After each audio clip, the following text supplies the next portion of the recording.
This one is called White Bird, and I saw them at the Festival Express in Toronto.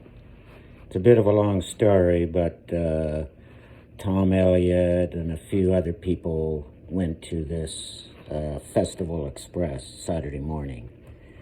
And we waited until one of the flood boys, who liked to drink a lot, got home at 1:30 or 2, and we conned him into driving us to Toronto. We walked about 4 hours because we didn't know where we were.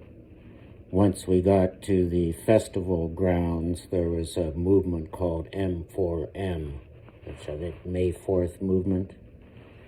So they were going to rush the gates. Everybody was crowding around. There were RCMP on horseback. There were security guards on the other side of the turnstiles.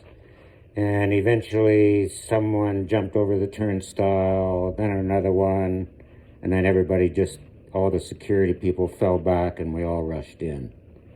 The next day, or that night, they made us all leave, of course. And then the next day they said, well, we'll put another concert in the park next door, which will be free. But the one here will be, the one at the festival grounds will still cost for Sunday. So this is Great Speckled Bird, White Bird, Canadian band.